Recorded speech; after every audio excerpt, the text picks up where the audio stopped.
Hello and welcome to episode 22 of our Pathfinder Ultimate Guide series. Last time we left off, we just arrived in this interesting area, and if I click M, we will see what it is. Areelu's laboratory. It is underground, so land's things will work. Let's look around a bit, shall we? Up ahead, we have a few ingredients. Over here we have a little something special. If we touch the crystal, we get an experiment, and we meet a creature called the Searcher, or the Searcher. Here, if you want the secret ending, it's very important that you do not kill him, if you get the chance, of course. We can ask him any of these questions, and I will go through them one by one. Once the interaction is over, this door opens, but there's a few other things we want to take a look at and interact with. In here we gain 60 experience, as a couple of potions and so on here. A hidden perception check has a helmet of vast intelligence +4. In here we'll find a cloak of the ancient herald, and we also have a few things we want to do. There are demons in here, so we want magic weapon or cold iron / good with the covenant of the inheritor, which we have right there, so that's fine. Otherwise, you might want to use magical weapon. The reason we have these is because we talked to Karenai in the DLC, so our stats and different things are boosted by a wee bit extra. Let's go in here and see what we are up against. I believe it's here. We will find a cloak of the ancient herald. Whenever we heal with channel positive energy, we gain +2 to persuasion skills, and the DC of spells with compulsion increases by 2. And this effect lasts equal to our character's levels, so that's gonna go on social. This is where the shadow demons are. On hard, they have 25 AC and so on. The important part is that they target touch, so do be careful about that. And they're immune from non-magical weapons, but by this point you should have all magical weapons, otherwise use magic weapon greater to get that. Back here we have an interesting rapier, a speed cold iron. Speed meaning it has an additional inlaid attack on it.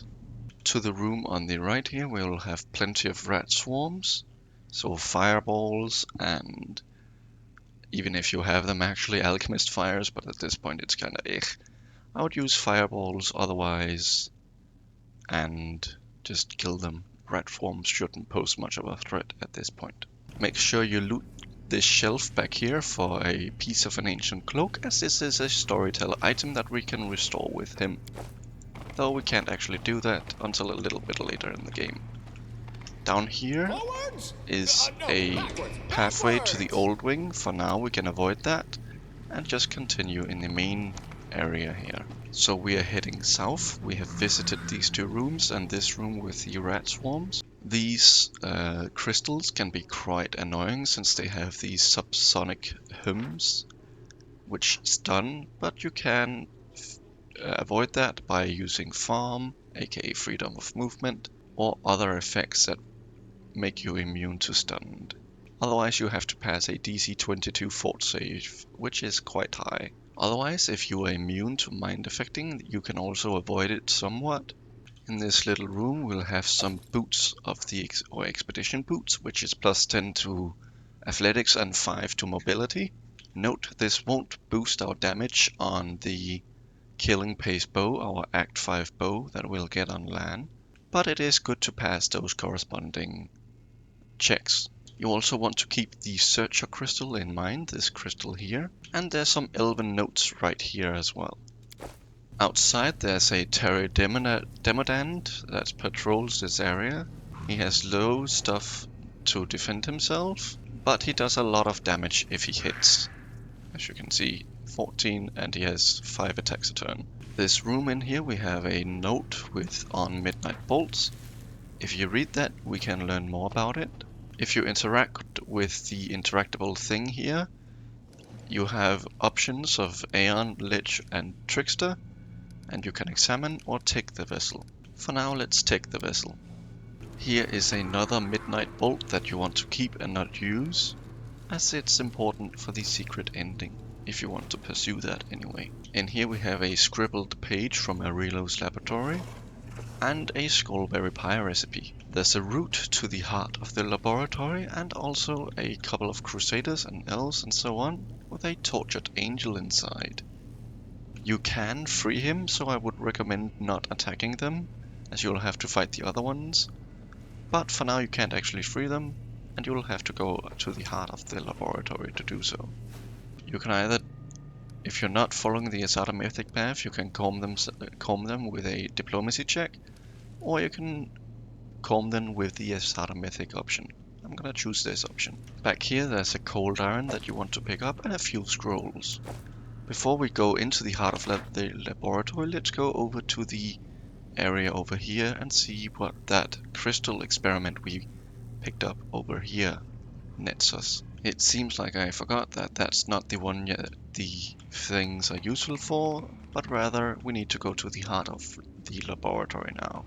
You'll find yourself in a mysterious area, just keep walking forward and you will get down there. After you have gathered up your party, you could buff, as you will find a fight on the other side of this button here. As you can see, we have a pterodamodont. We know what they are. They do a lot of damage, but they're pretty squishy. A half-fiend guardian minotaur, a colossus, also a lot of damage, but very squishy.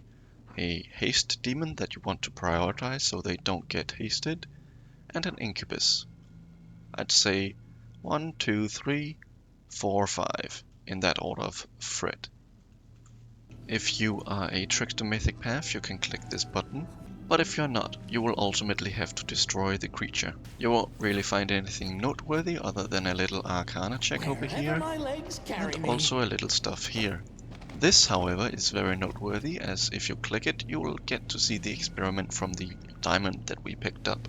After you have seen the experiment here, you can click this button.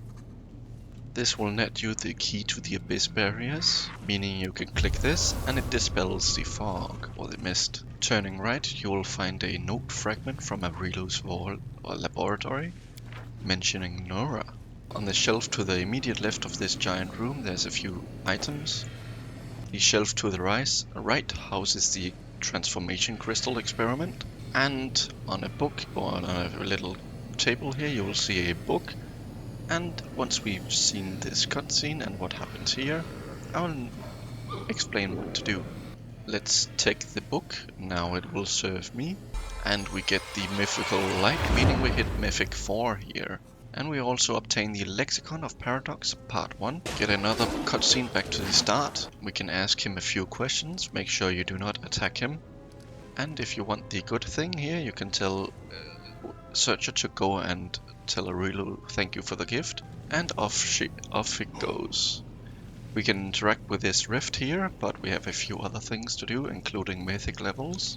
The shelf back here is a Ray of Negation buckler. It's a 5 AC bonus to ranged touch attacks.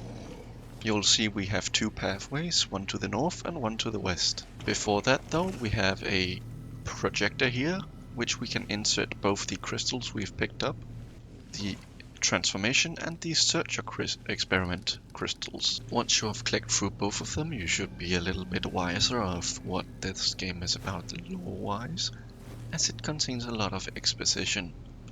Let's do our mythic stuff, head to the right and up here, and complete the rest of Areelu's laboratory, including the old wing. First though, let's do the mythic levels. We get a mythic feat and a superpower. Here I would go improved crit with Draken. Your critical strikes with your chosen weapons are deadlier than most. Your crit multiplier with your chosen weapon is increased by 1. And since we're an Asata, we have 7 different superpowers to choose between, each doing different things. But the one that I will be picking as my first superpower will be Incredible Might.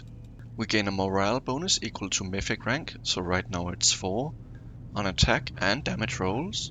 Whenever we hit with a charge or confirm a crit hit, the target must succeed a fortitude saving throw with a DC equal to 10, plus 4 from our mythic rank currently, but it'll go up all the way to 10, so up to 20 max. But right now it's 14. Plus our strength modifier, which is currently 8. So right now it's a 22 fortitude saving throw. If the target fails that saving throw, one of the following effects happen at random.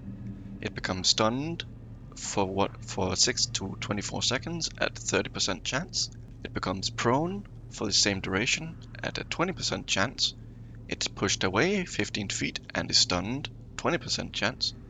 It's crippled, they can no longer move and suffer a -3 penalty on attack rolls, and to AC, 15% chance. Becomes exhausted, so they take a -6 to strength and dex, and they can't charge, and they move at half speed and so on, at a 10% chance, and a 5% chance that it'll immediately die.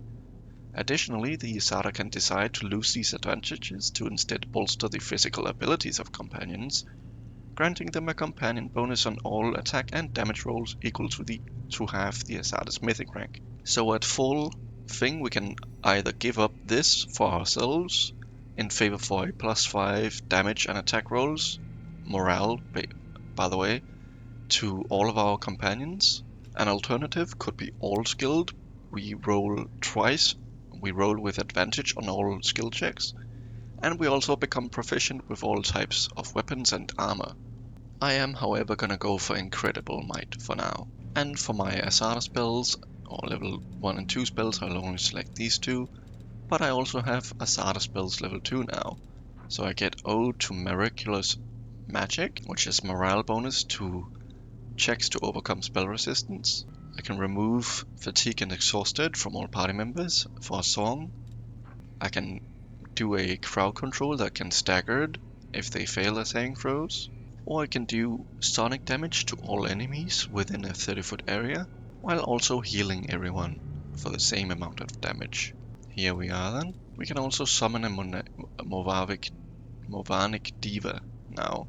So 15 to 20 times 3. So if we roll between a 15 to 20, we get the crit, and then we of course have to roll again to confirm it.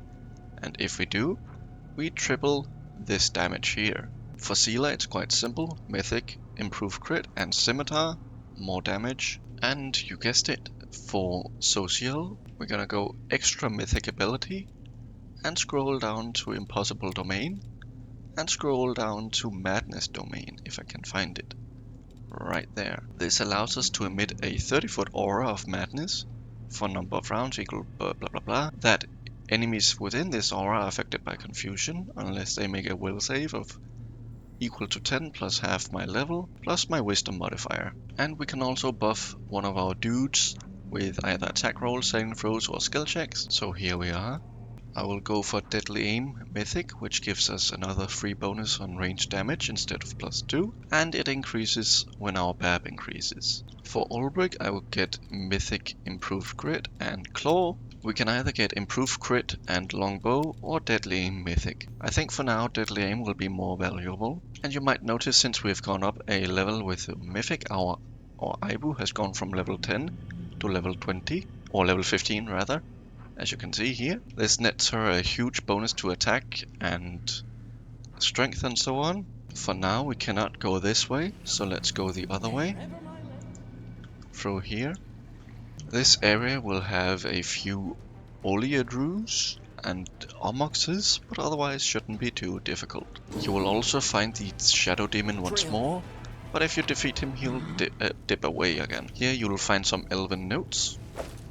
And there's a magic essence in this bookshelf to the left. In here you will find a heavy crossbow of degradation. It's a +2 thundering burst, and if it crits, it'll have a reflex saving throw or suffer 1 damage to intelligence per round for 1d6 rounds. Quite decent for any heavy crossbow users if you're building one of those. And also a Secret of Great Sorcery crystal. If you go back to the projector, you can insert the Secret of Great Sorcery crystal. That nets you another very interesting dialogue from Areelu. There's a hidden perception check that reveals this door here. In here we have an old letter. You can read it on your own.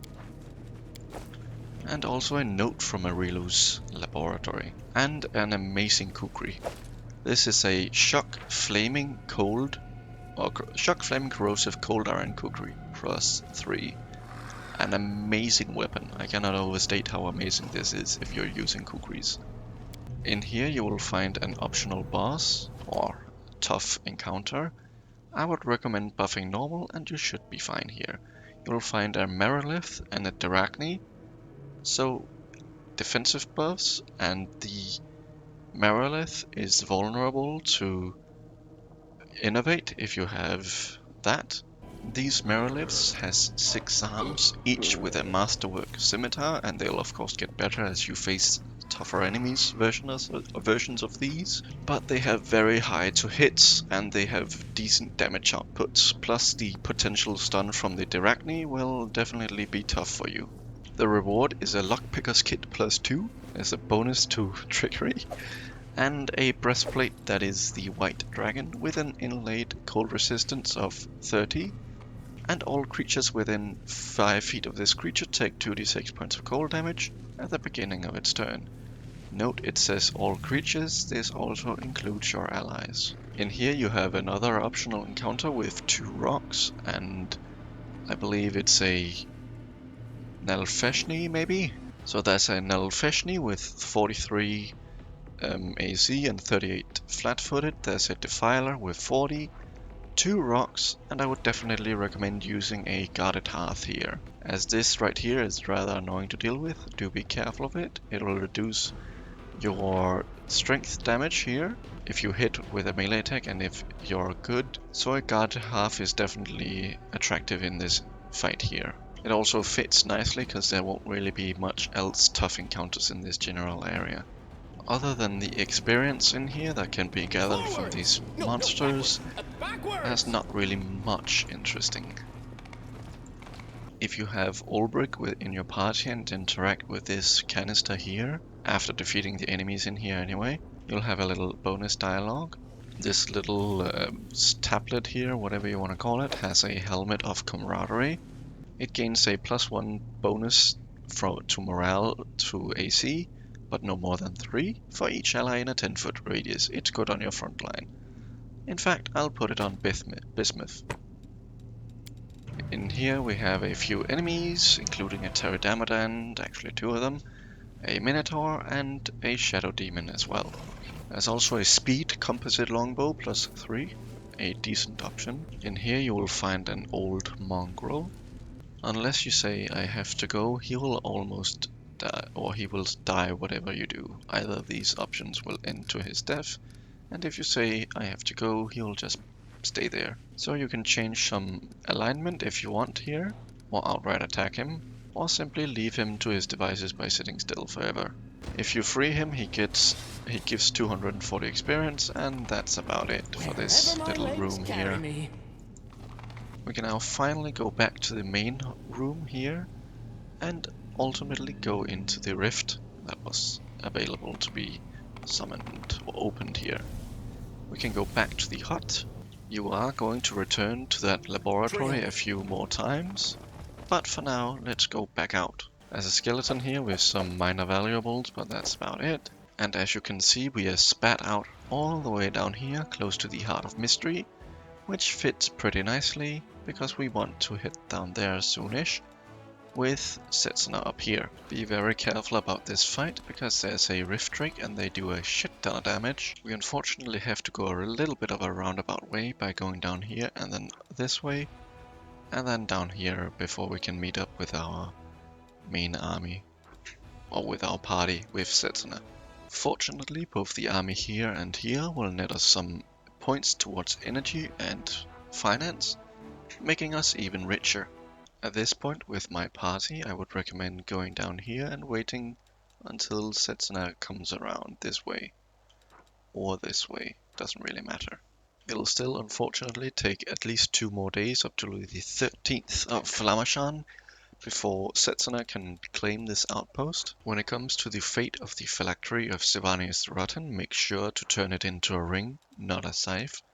Make sure to turn it into a ring. Finally, Setsuna has enough movement. It is now the 13th of Flamashan, as to I can take out this army and have my party take care of the Heart of Mystery.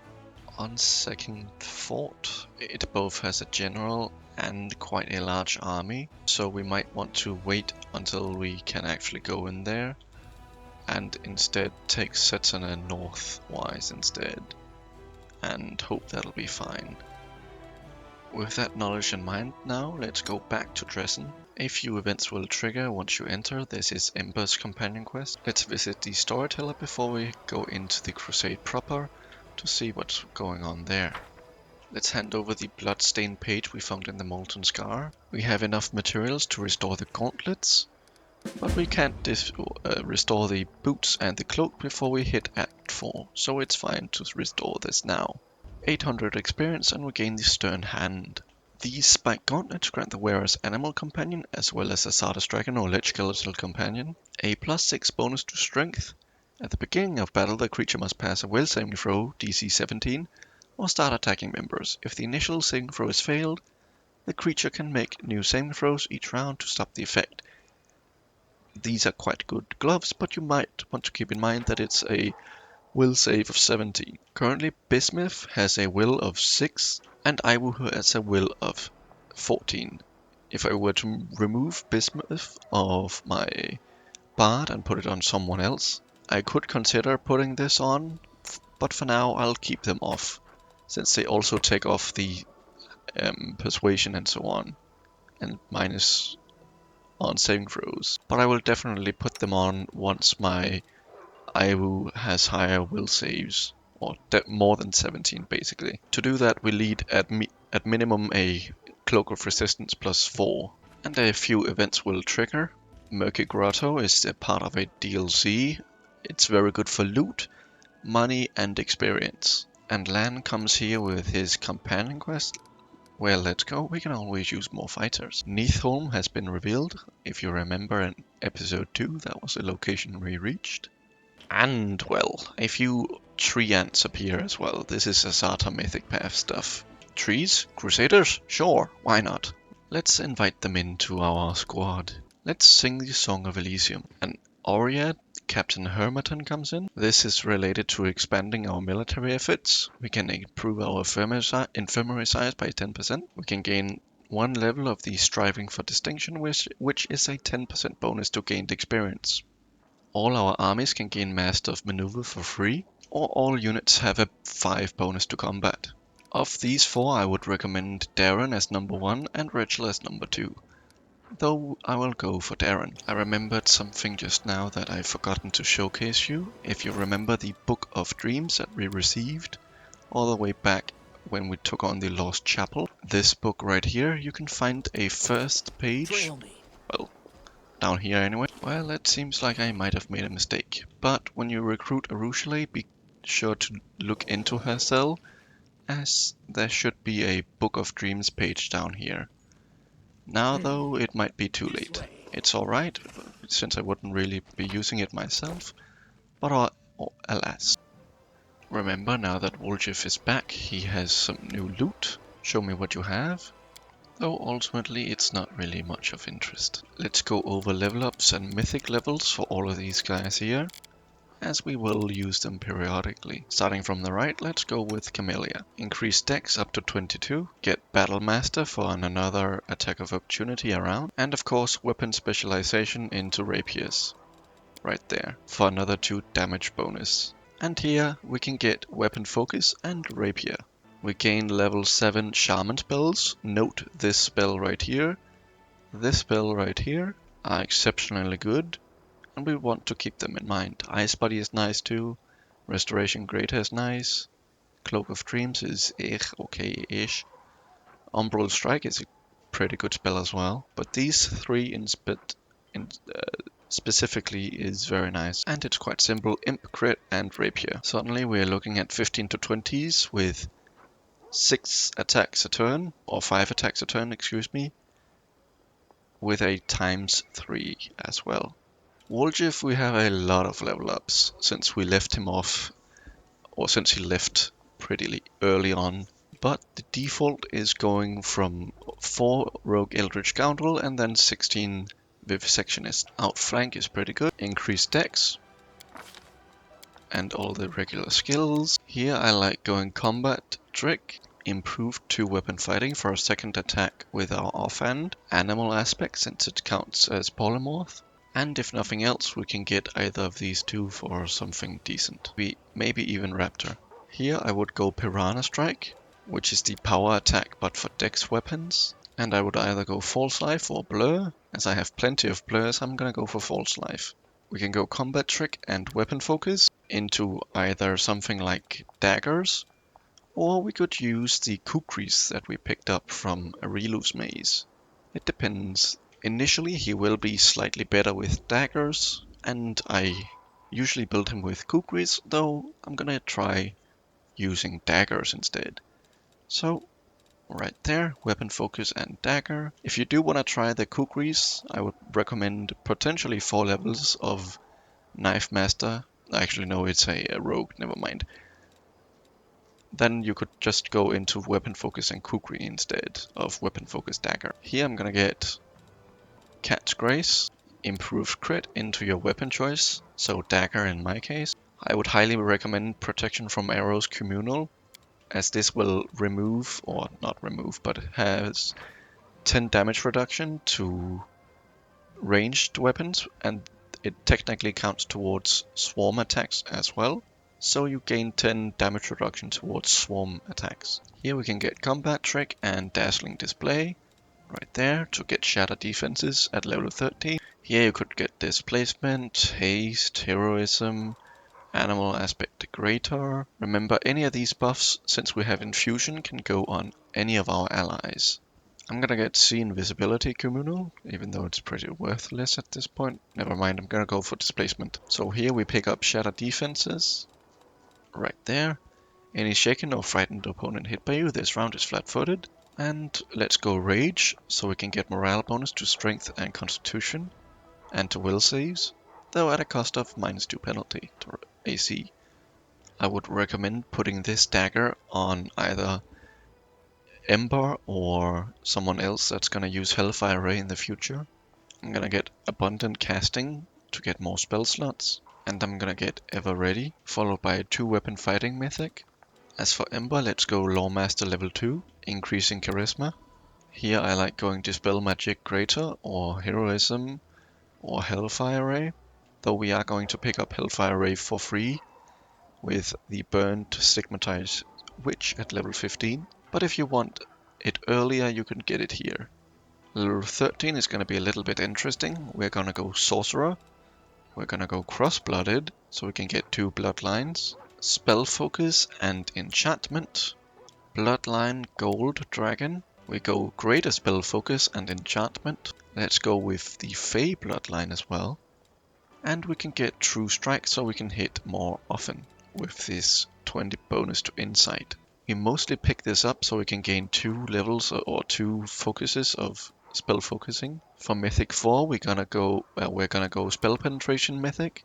We add half your Mythic rank on castle level checks to overcome spell resistance. And if I have greater spell penetration, which I do, or will get, I will add my full Mythic rank instead. As you can see, we have greater spell penetration right there, so we'll add our full Mythic rank, which currently is 4, to overcoming spell resistance. Nenio, we're going Lawmaster 3. It's important we get improved initiative so we can act faster in combat. Here we want a Rogue Secret, and we want improved evasion or a Familiar.